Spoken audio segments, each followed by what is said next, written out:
பாரம்பரியம் ரத்னானை. டாக்டர் சுகுமார் பல் மருத்துவமனை 4B STN பில்டிங் மாடி, சமாதானபுரம், பாளையங்கோட்டை.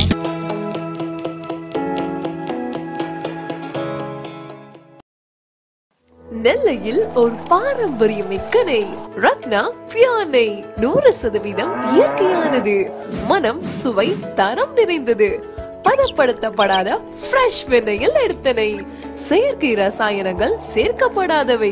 நெய் என்றாலே அது ரத்னா நெய் தான். அனைவரையும் மீண்டும் மீண்டும் சுவைக்க தூண்டும். நெல்லையில் ஒரு பாரம்பரியம் ரத்னா நெய். சுகுமார் பல் மருத்துவமனை. சிறப்பு பல் சிகிச்சைகள், இம்ப்ளான்ட் முறையில் பிக்சடாக பல் கட்டுதல், நவீன வேர் சிகிச்சை மூலம் பாதிப்படைந்த பற்களை இழக்காமல் சரி செய்தல், பற்களில் கிளிப் பொருத்துதல் மூலம் பல் வரிசையை அழகாக்குதல், முகம் தாடை சீரமைப்பு சிகிச்சைகள், பற்களை ப்ளீச்சிங் செய்தல், பற்களை பிடுங்காமல் பற்களின் நிறத்திலேயே பற்களை அடைத்தல், நவீன லேசர் சிகிச்சைகள், குழந்தைகளுக்கான சிறப்பு சிகிச்சை முறைகள், டிஜிட்டல் எக்ஸ்ரே வசதி உண்டு. சிறப்பு சிகிச்சைகள் அனைத்தும் பொதுவான கட்டணத்தில். மேலும் விவரங்களுக்கு டாக்டர் சுகுமார் பல் மருத்துவமனை, 4B STN பில்டிங் மாடி, சமாதானபுரம், பாளையங்கோட்டை. தொலைபேசி 0462 258 6472. சுகுமார் பல் மருத்துவமனை.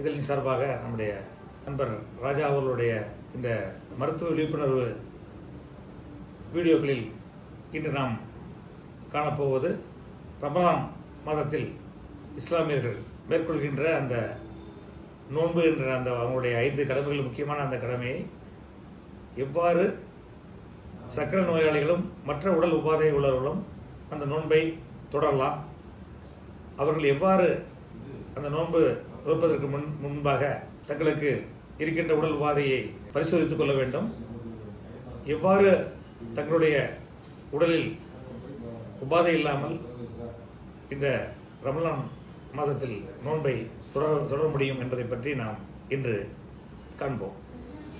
இது ரமலான் மாதத்தில் நோன்பவர்களுக்காக கூறப்பட்டாலும் யாரெல்லாம் நோன்பு விரதம் இருக்கிறார்களோ, உணவு உண்ணாமல் தண்ணீர் இருந்தாமல் விரதம் இருக்கிறார்களோ அவர்கள் எல்லாருக்கும் பொருந்தும் வகையில் தான் இருக்கும். யாரெல்லாம் 12 மணி நேரத்துக்கு மேலாக உணவு உட்கொள்ளாமல் தண்ணீர் இருந்தாமல் இருக்கிறார்களோ அவர்களுக்கெல்லாம் இது பொருந்தும். நம்முடைய அமெரிக்கன் டயபெட்டிக் அசோசியேஷன் மற்றும் பல்வேறு நிறுவனங்களில் இந்த இன்டர்மிட்டன்ட் ஃபாஸ்டிங் என்று சொல்லப்படுகின்ற டைம் ரெஸ்ட்ரிக்டட் ஃபுட் என்பது இப்பொழுது ஒரு கருத்துரு சொல்லப்பட்டு வருகின்றது. டைம் ரெஸ்ட்ரிக்டட் ஃபுட் என்றால் ஏற்கனவே இருக்கின்ற இந்த ரமலான் மாதத்தினுடைய நோன்பு போன்றதுதான். உடல் நலமுள்ளவர்கள் அனைவரும் நோன்பு நோக்கலாம், உண்ணாத நேரத்தை அதிகப்படுத்தி இருக்கலாம், எல்லோருக்கும் பயனளிக்கும். ஆனால் முக்கியமான கேள்வி என்னவென்றால், ஏற்கனவே சர்க்கரை வியாதியால் இருப்பவர்கள், ஏற்கனவே இருதய வியாதிக்கு இருப்பவர்கள், அதற்கான மருந்து மாத்திரைகள் எடுத்துக்கொண்டிருப்பவர்கள், அதுபோல இரத்த கொதிப்பு உள்ளவர்கள், இன்னும் மற்றும் பல்வேறு உடல் உபாதைகள் உள்ளவர்கள், மருந்து எடுத்துக்கொண்டவர்கள் எவ்வாறு இந்த நோன்பை நோற்பது, இவ்வாறு அவர்கள் இந்த கடமையை செய்ய வேண்டும் என்பதை பற்றி நாம் காண்போம். நோன்பு யாரெல்லாம் நோக்கலாம்? உடல் வியாதிகள், சர்க்கரை வியாதி உள்ளவர்கள், முக்கியமாக சர்க்கரை வியாதிகள் உள்ளவர்களை பற்றி பார்ப்போம். அவர்கள் எல்லாரும் இந்த நோன்பை கடைபிடிக்கலாமா? நாம் ஏற்கனவே கூறியது போல இது இஸ்லாமிய மதத்தில் ஒரு 5 கடமைகள் ஒரு முக்கியமான கடமை. ஆகவே இஸ்லாமிய சகோதரர்கள் சகோதரிகள் இந்த நோன்பு நோற்பதில் ஆர்வம் மிக்கவர்களாக இருக்கின்றார்கள். எல்லோரும் நோன்பு நோக்கலாமா? சர்க்கரை வியாதி உள்ளவர்கள் எல்லோரும் நோன்பு நோக்கலாமா என்றால், 2022-23 சர்க்கரை வியாதியால் பாதிக்கப்பட்ட நபர்கள் நோன்பு நோற்பதை பற்றி ஒரு இன்டர்நேஷனல் ஸ்டடி, அதன் மூலமாக ரிஸ்க், சர்க்கரை வியாதி உள்ளவர்களுக்கு அவருடைய ரிஸ்க் எவ்வளவு என்பதை அளவீடு செய்து அதன் அடிப்படையில் அவர்களை 3 வகையாக பிரிக்கிறார்கள். ஹை ரிஸ்க், மிக அதிக ரிஸ்க் உள்ளவர்கள்; மாடரேட் ரிஸ்க், சற்று குறையாத ரிஸ்க் உள்ளவர்கள்; லோ ரிஸ்க், அந்த ரிஸ்க் ரொம்ப குறைய உள்ளவர்கள் என்று 3 வகையாக பிரித்து இதை நம்ம எகிப்து போன்ற நாடுகளில் உள்ள இஸ்லாமிய மத அறிஞர்களும் இது சரியென்று அவர்களும் இதை ஆமோதித்து அவை நடைமுறைக்கு ஏற்பாடு செய்யப்பட்டுள்ளது. இதை நாம் இங்கும் பயன்படுத்தலாம். இந்த டயபெட்டிஸ் உள்ளவங்களை, சர்க்கரை வியாதி உள்ளவர்களை 3 வகையாக பிரிக்கலாம். உயர்தர அதிகமான ரிஸ்க் உள்ளவர்கள் ஹை ரிஸ்க், மாடரேட் ரிஸ்க், அப்புறம் லோ ரிஸ்க். இதில் இந்த ஹை ரிஸ்க் என்று சொல்லப்படுகின்ற அந்த சர்க்கரை வியாதி உள்ளவர்கள் நோன்பு நோக்கக்கூடாது. ஏற்கனவே இஸ்லாமிய மத அறிஞர்களும் இஸ்லாமிய சட்ட நூல்களும் சொல்வது அவர் உயிருக்கு ஆபத்து என்றால் அவர்கள் நோன்பை விடலாம் என்பது. ஸோ அது போன்ற அவருடைய உயிருக்கோ அவர்களுக்கு ஆபத்து ஆகக்கூடிய அளவுக்கு உள்ளவர்கள், அந்த ஹை ரிஸ்க் கேட்டகரியில் வருபவர்கள் நோன்பு நோக்காமல் இருக்கணும். இது அவர்களுடைய மருத்துவரை அணுகி அவருடைய ரிஸ்க் என்ன என்பதை கட்டாயம் அவர்கள் அறிந்து கொள்ள வேண்டும். அடுத்து இந்த மாடரேட் ரிஸ்க் உள்ளவர்கள், அவர்கள் தங்களுடைய மருத்துவரை அணுகி அவருடைய மாடரேட் ரிஸ்கில் இருந்தால் அதனுடைய நன்மைகள் என்ன, தீமைகள் என்பதை அறிந்து அவர்கள் மருத்துவனுடைய கண்காணிப்பில் அவர்கள் மருத்துவர் அனுமதித்தால் அவர்கள் நோன்பு நோக்கலாம். லோ ரிஸ்க் உள்ளவர்கள் அவர்கள் கட்டாயம் நோன்பு நோக்கலாம். அதில் எந்த விதமான சந்தேகம் இல்லை. அவர்களுக்கு முழுக்க அவர்களுக்கு எந்த விதமான கெடுதலும் வராது. இந்த லோ ரிஸ்க் உள்ள டயபெட்டிஸ் உள்ளவர்கள் இருக்கும்பொழுது அவருடைய சர்க்கரை அளவு கட்டுப்படும், அவர்களுக்கு பல நன்மைகள் கிடைக்கும்.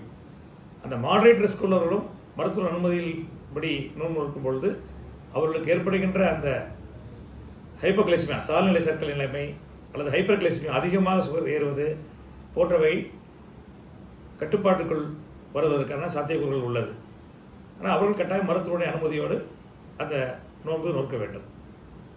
இப்பொழுது யாரெல்லாம் இந்த ஹை ரிஸ்க் வருவார்கள் என்றால் அதை நாம் சுருக்கமாக சொல்லலாம்.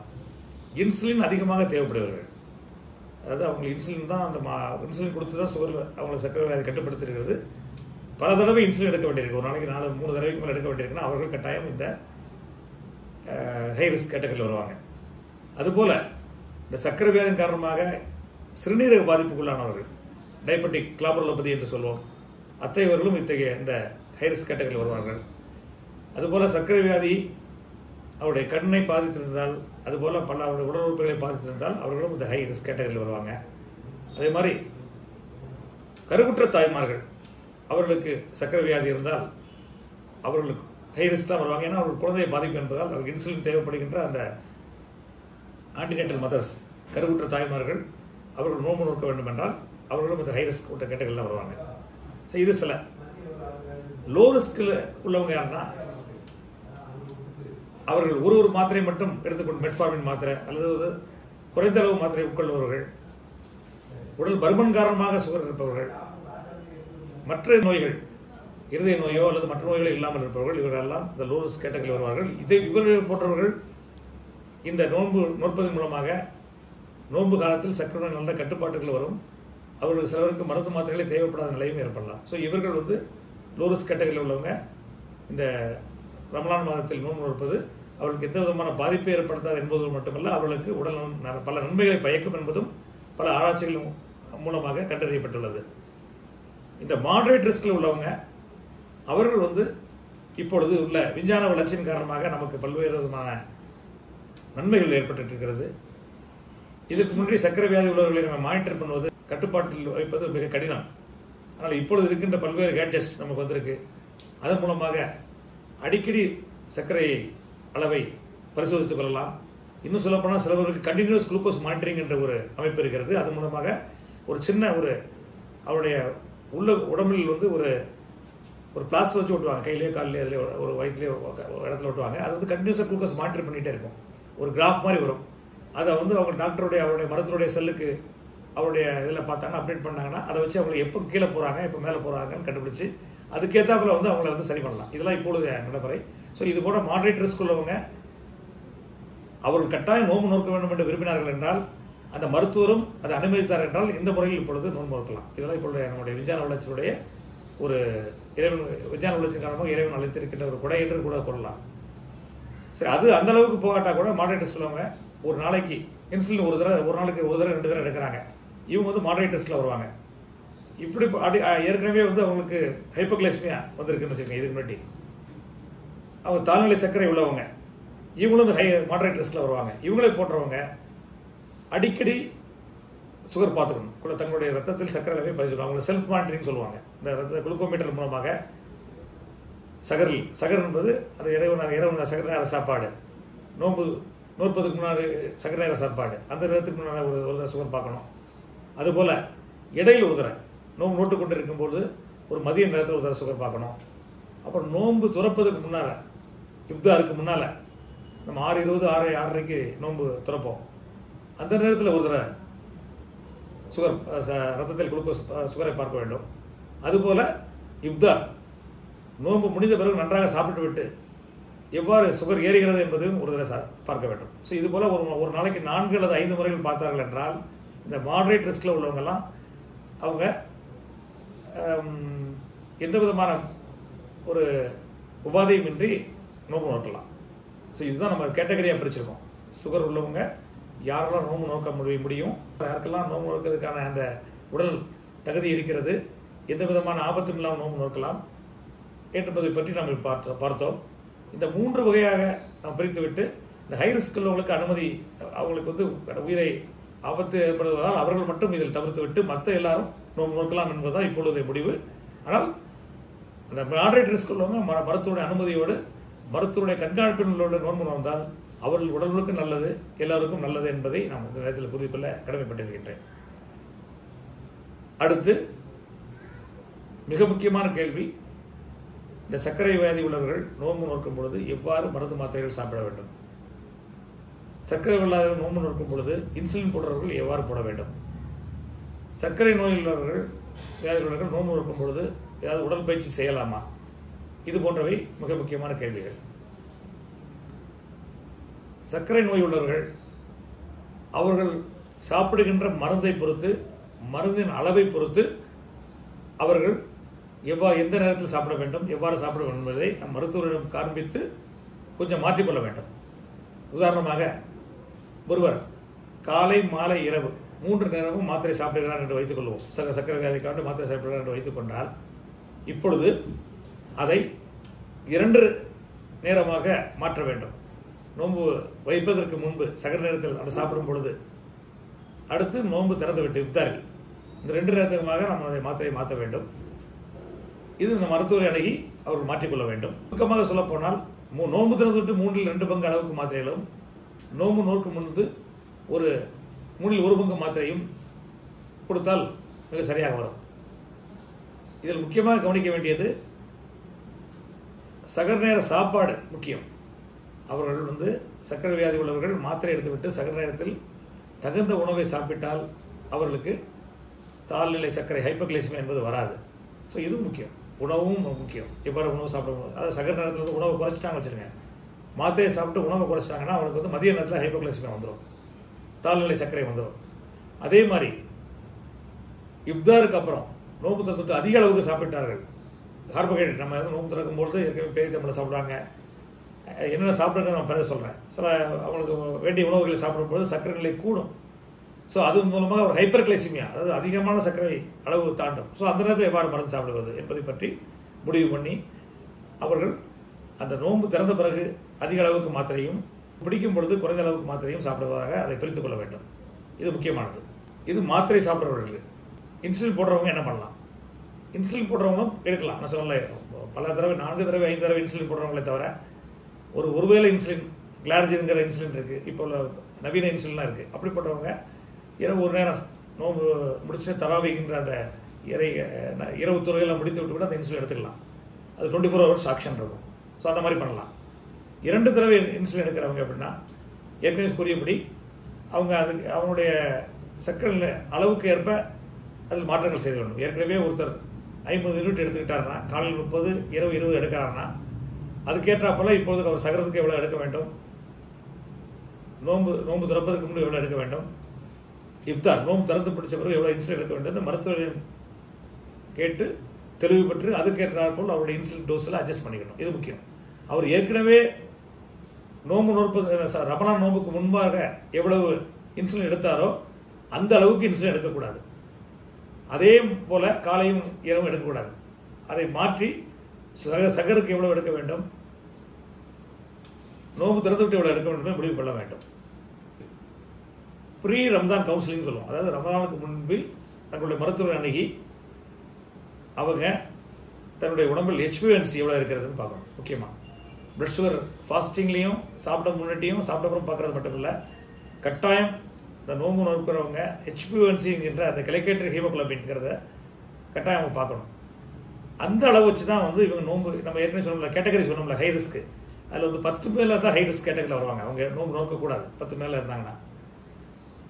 அது மாதிரி ரொம்ப கண்ட்ரோலாக இருக்கவங்க நோன்பு நோக்கலாம். இந்த மாடரேட்டாக உள்ளவங்க ஒரு 8 to 10 இருக்காங்கன்னு வச்சுக்கோங்க, 8 to 6 7 10 வரை இருக்கிறவங்க. நார்மல் எவ்வளோன்னா சர்க்கரை வியாதி இல்லாதவங்களுக்கு HbA1c 5.7க்கு கீழே இருந்தால் அவங்க நார்மல், 5.7 6.5 வரை HbA1c இருந்தால் அவங்க வந்து சுகர் வர்றதுக்கான சாத்தியக்கூறு உள்ளவர்கள், ப்ரீ டயபெட்டிஸ் சொல்லுவோம். அதே மாதிரி 6.5க்கு மேலே போய்ட்டோன்னா அவங்க சர்க்கரை வியாதி வந்துடுச்சு.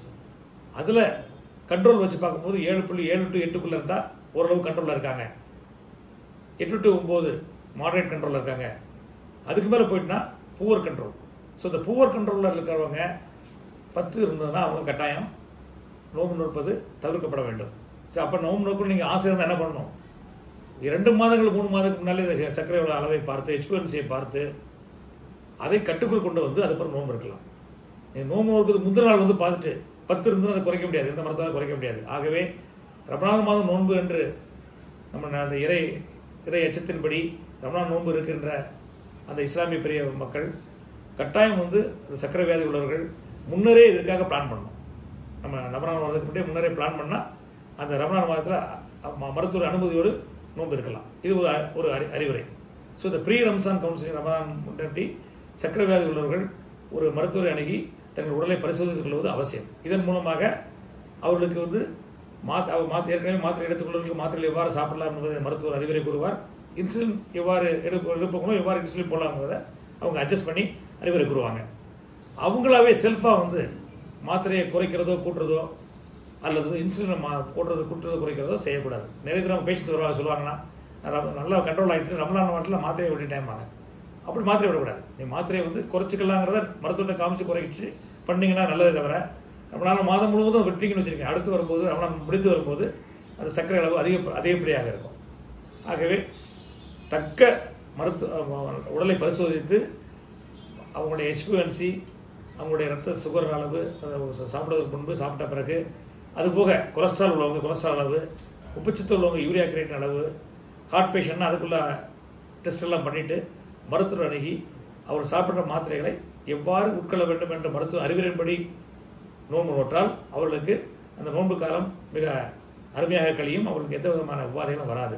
அடுத்து மிக முக்கியமாக நாம் வந்து இந்த நோன்பு காலத்தில் நோன்பு நேரத்தில் நம்ம பண்ண வேண்டியது என்னென்னா நம்முடைய உணவு முறை. அதாவது நோன்பு என்பது நம்ம ஏற்கனவே சொன்னபோது இந்த ரமலான் நோன்பானது மிக அருமையாக ஒரு வடிவமைக்கப்பட்ட ஒரு அற்புதமான உடல் நலத்தை காப்பதற்கான ஒரு முறை. இந்த 14 மணி நேரம் இல்லை 15 மணி நேரம் ஃபாஸ்டிங்கும் போது என்ன உடலில் நிறைய விஷயங்கள் நடக்குது, நல்ல விஷயங்கள் நடக்குது. இதன் மூலமாக வந்து எதிர்ப்பு சக்தி கூடுது, அவர்களுக்கான அசிடிட்டி இருந்தால் அது குறையுது, அஜீரண கோளாறு, இப்படி பல்வேறுமான நன்மைகள் இருக்குது. அது நம்ம ஏற்கனவே விஞ்ஞானபூர்வமாக இப்போ நிரூபிக்கப்பட்டிருக்கு இந்த டைம் ரெஸ்ட்ரிக்டட் ஃபுட் மூலமாக.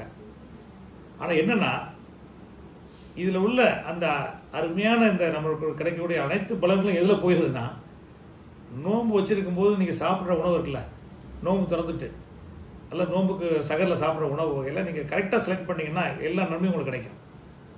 ஆனால் கரெக்டாக செலக்ட் பண்ணாமல் அந்த ஜங்க் ஃபுட்டு, ஃப்ரை ஃபுட்டு அந்த மாதிரி போகும்போது நமக்கு வேண்டிய பலன் கிடைக்காது. இதுதான் நீங்கள் சகரில் எப்படி சாப்பிடணும், இஃப்தார் நோன்பு திறந்த பிறகு எப்படி சாப்பிடணும்னு சொல்கிறேன். சகரில் சாப்பிட்றது எப்படி இருக்கணும்னா 14 மணி நேரம் பசியோடு இருக்கிறோம், ஃபாஸ்டிங்கில் இருக்கணும், ஃபாஸ்டிங் ஸ்டேட்டில் இருக்கணும். இதை வந்து தாக்கு பிடிக்கிற மாதிரி இருக்கணும். இது நம்ம சொல்கிறது பொதுவாக எல்லாத்துக்குமே பயன் கிடைக்கும். சர்க்கரை வியாதி உள்ளவங்களுக்கு மிக முக்கியமாக கவனிக்கணும். நோன்பு நோக்கிறவங்க சகரில் வந்து கார்போஹைட்ரேட், அதாவது அந்த மாவு பொருள் உடனடியாக செரிமானமாகக்கூடிய அந்த ஹை கிளைசிமிக் இண்டெக்ஸ் உள்ள அந்த மாவு பொருளை தவிர்க்கணும். மெல்ல செரிமானமாகக்கூடிய கிளைசிமிக் இண்டெக்ஸ் அது குறைந்த உணவுகள் எடுத்துக்கணும். எப்படின்னா, இப்போ நீங்கள் அரிசி சாப்பிட்லாம், கோதுமை சாப்பிட்லாம், கோதுமையெல்லாம் சாப்பிட்லாம், ஒரு கோதுமை ரொட்டியை சாப்பிட்லாம், கார்போஹைட்ரேட். ப்ரெட்டு சாப்பிட்டீங்கன்னா டக்குன்னு சுகர் இதாயிரும். அதே மாதிரி இந்த மாவாக சாப்பிடாம நம்ம அந்த ரைஸாக சாப்பிடணும். ரைஸ் சாப்பிடும்போது என்ன ஆகும்னா, நம்ம அதுவும் இந்த கேரளாவில் கொடுக்குற அந்த ரைஸ் இருக்குல்ல, அந்த மாதிரி ரைஸ் இருக்கும்போது அது வந்து மெல்ல செரிமானமாகும். உங்களுக்கு வந்து அதிக நேரம் வந்து உடம்புல இருக்கும், குளுக்கோஸை வந்து வெளிப்படுத்தும். ஸோ இந்த மாதிரி இதை சாப்பிடணும். மிக இனிப்பு வகையில் சாப்பிடக்கூடாது. இனிப்பு வகையில் சாப்பிட்டீங்கன்னா என்ன ஆகும்னா சுகர் டக்குன்னு ஏறும். ஸோ அதை சாப்பிடக்கூடாது. 1/3 வந்து 1/3 வந்து இந்த மாதிரி இருக்கணும். கிரெயின்ஸ், அதாவது இந்த கோதுமை சேர்ந்தது, அரிசி சேர்ந்தது, அல்லது நவதானியங்கள் சேர்ந்தது இருக்கணும். இதுவும் கொஞ்சம் அதிகமாக காம்ப்ளெக்ஸ் கார்போஹைட்ரேட்னு சொல்லுவோம், அது மாதிரி இருக்கணும். ஃபைபர் கண்டென்ட், நார் சத்து தான் இருக்கணும். அடுத்து 1/3 வந்து எப்படி இருக்கணும்னா, 1/3 எப்படி இருக்கணும்னா காய்கறிகள் இருக்கணும். காய்கறிகள், பழங்கள் எடுத்துக்கலாம், இது கட்டாயம் இருக்கணும்.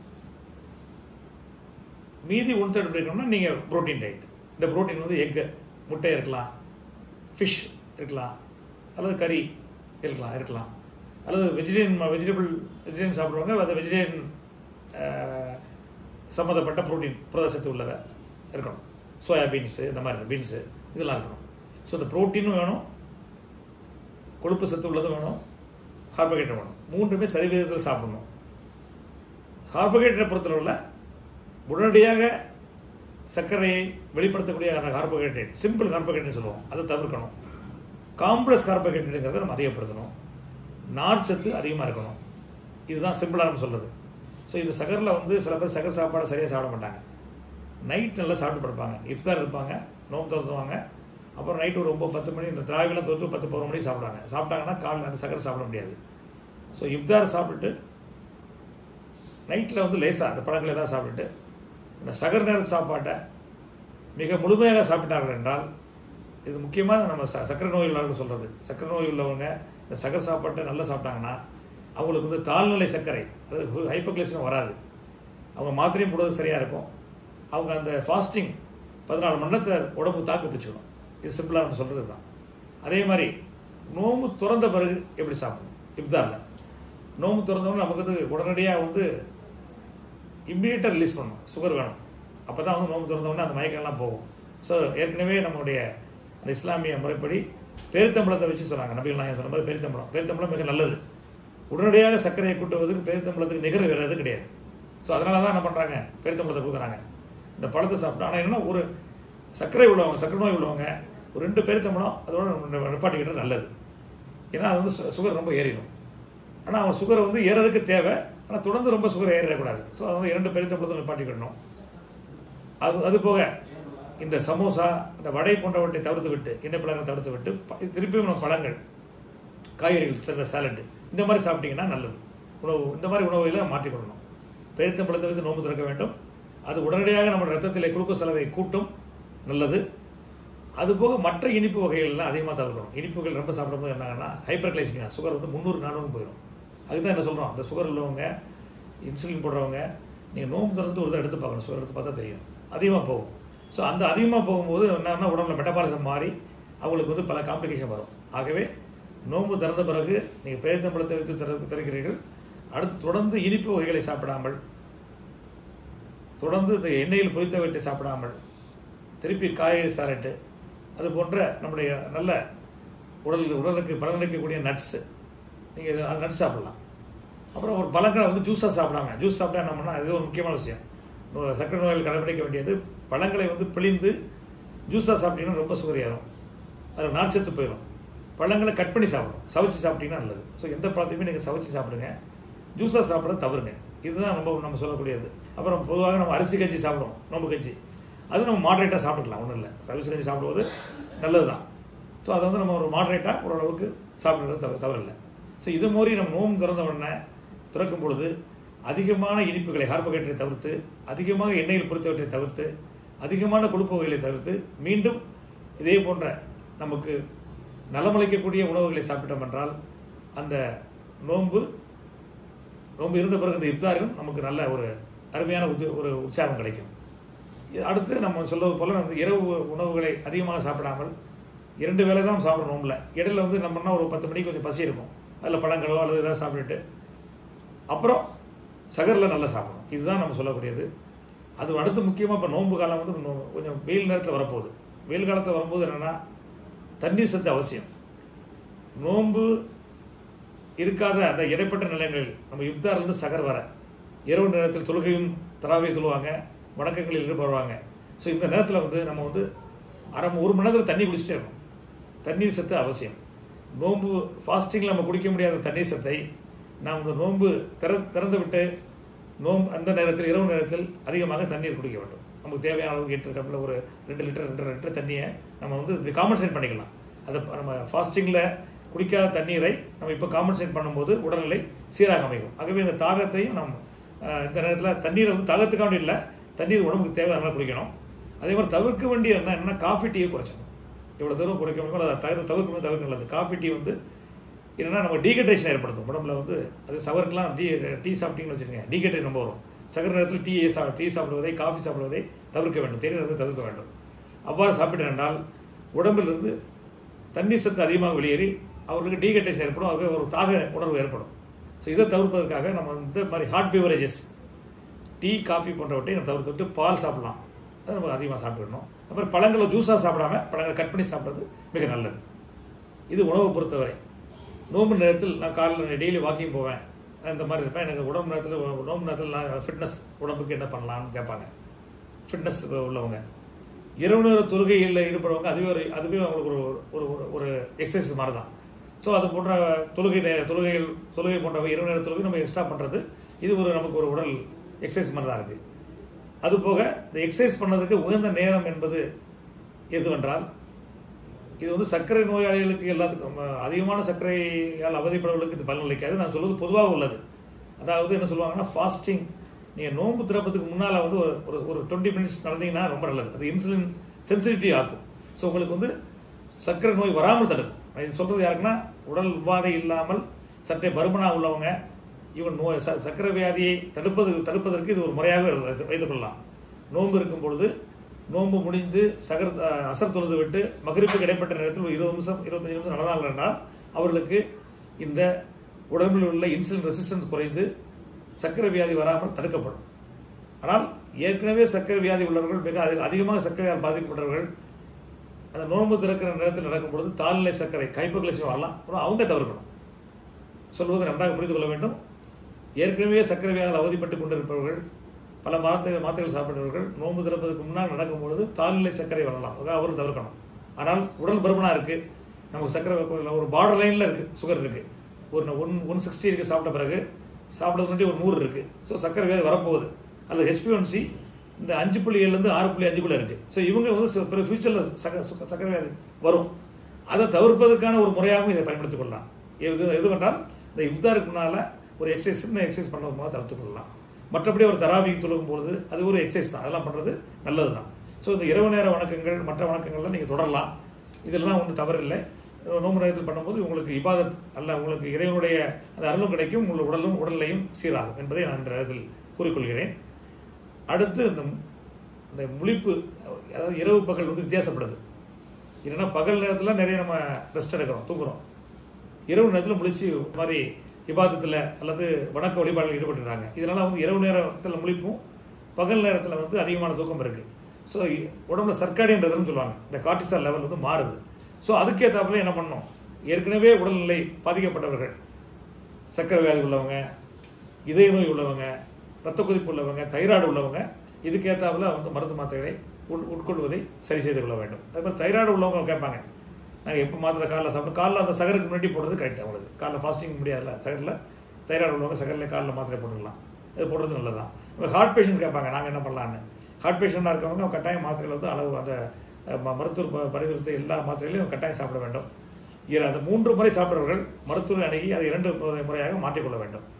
அது கட்டாயம் செய்யணும். நீங்கள் வந்து இந்த மாத்திரை விடக்கூடாது. மத்தியானம் போகிற மாத்திரை சிலர் விட்டுருவாங்க. அந்த மத்தியானம் போகிற மாத்திரை பார்த்தீங்கன்னா என்ன இருக்குன்னா, ஹார்ட் அட்டாக் வராமல் தடுக்கிறதுக்கு ரத்த உரை தடுக்கக்கூடிய மாத்திரை ஆஸ்பிரின் இருக்கும், குளோபிடோகிரால் இருக்கும்.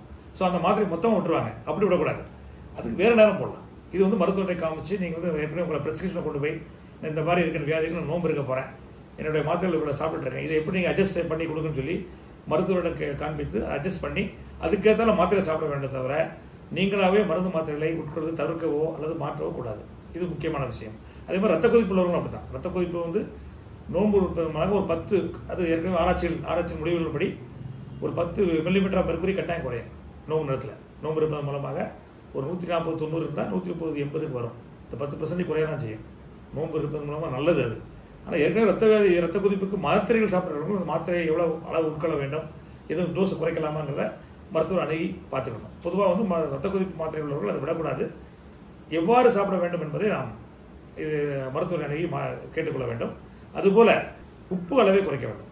உப்பு சால்ட் வந்து அதிகமாக சேர்க்கக்கூடாது. நம்முடைய எல்லா உணவு பண்டங்களையும் சால்ட் அதிகமாக உப்பு சேர்ப்பாங்க.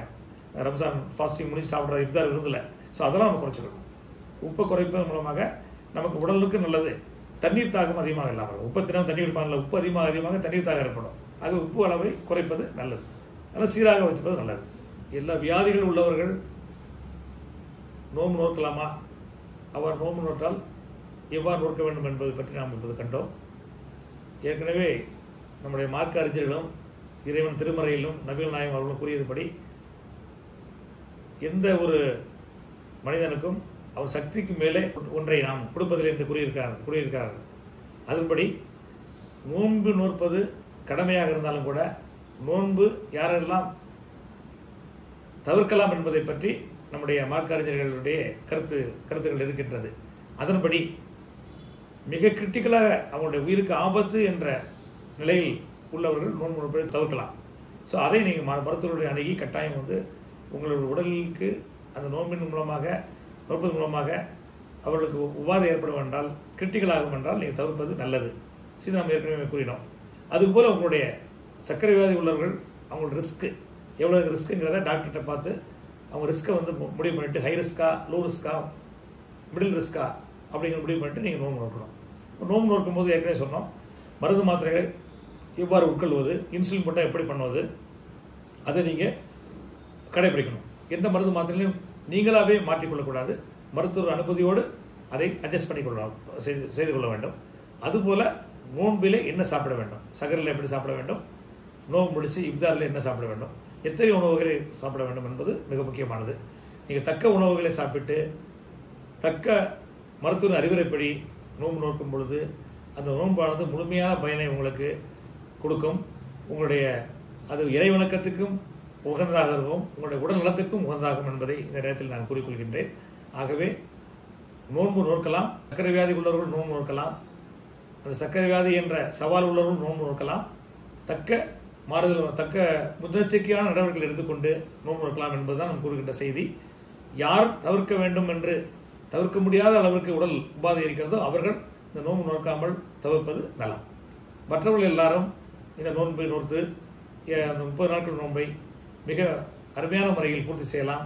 அவர்களுடைய பல்வேறு விதமான உடல் உபாதைகளிலிருந்தும் அவர்கள் இதன் மூலமாக அவர்களுக்கு நல்ல உடல் நலமும் கிடைக்கும், அவருடைய சர்க்கரை அளவும் கட்டுக்குள் வரும். நன்றி.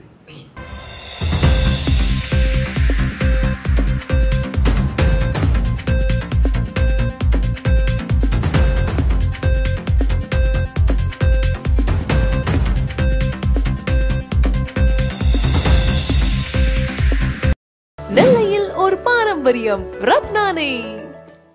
டாக்டர் சுகுமார் பல் மருத்துவமனை 4B STN பில்டிங் மாடி, சமாதானபுரம், பாளையங்கோட்டை.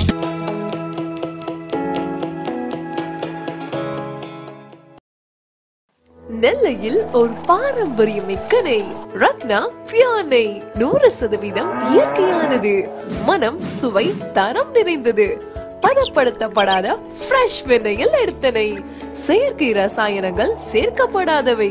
நெய் என்றாலே அது ரத்னா நெய் தான். அனைவரையும் மீண்டும் மீண்டும் சுவைக்க தூண்டும். நெல்லையில் ஒரு பாரம்பரியம் ரத்னா நெய். சுகுமார் பல் மருத்துவமனை.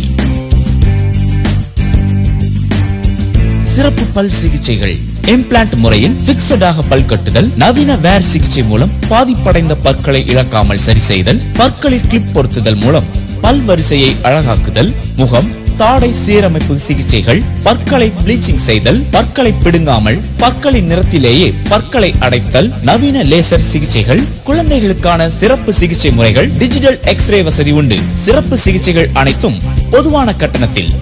மேலும் விவரங்களுக்கு டாக்டர் சுகுமார் பல் மருத்துவமனை, 4B STN பில்டிங் மாடி, சமாதானபுரம், பாளையங்கோட்டை. தொலைபேசி 0462 258 6472. சுகுமார் பல் மருத்துவமனை.